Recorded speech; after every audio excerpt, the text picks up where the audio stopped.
તો જામનગર જિલ્લા પંચાયત ખાતે રાષ્ટ્રગીત વંદે માતરમની ઉજવણી આજે રાષ્ટ્રગીત રચાયાના 150 વર્ષ પૂર્ણ થયા।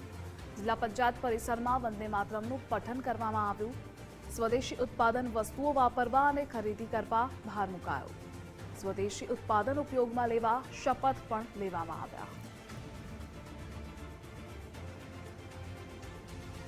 જિલ્લા પંચાયત પરિસરમાં આયોજન કરાયું હતું। સ્વદેશી ઉત્પાદન વસ્તુઓ વાપરવા ખરીદ કરવા પર ભાર મૂકવામાં આવ્યો હતો। તો જામનગર જિલ્લા પંચાયત ખાતે રાષ્ટ્રગીત વંદે માતરમની રચનાના 150 વર્ષ પૂર્ણ થવા અનુસંધાને ભવ્ય ઉજવણી કરવામાં આવી। કર્મચારીઓ ઉત્સાહભેર ભાગ લીધો હતો। એક સાથે ઊભા રહી તમામે વંદે માતરમનું સામૂહિક પઠન કર્યું। જિલ્લા વિકાસ અધિકારીએ જણાવ્યું, આજે વંદે માતરમના 150 વર્ષ છે। આપણે સ્વદેશી અપનાવીએ, દેશને મજબૂત બનાવીએ। કર્મચારીઓએ સ્વદેશી વસ્તુઓનો ઉપયોગ કરવા શપથ પણ લીધા। રાષ્ટ્રીય ગીત વંદે માતરમનો 150 વર્ષ પૂરા થાય છે। આ ગીત 1875માં બંકિમચંદ્ર ચેટર્જી દ્વારા એની રચના થઈ હતી।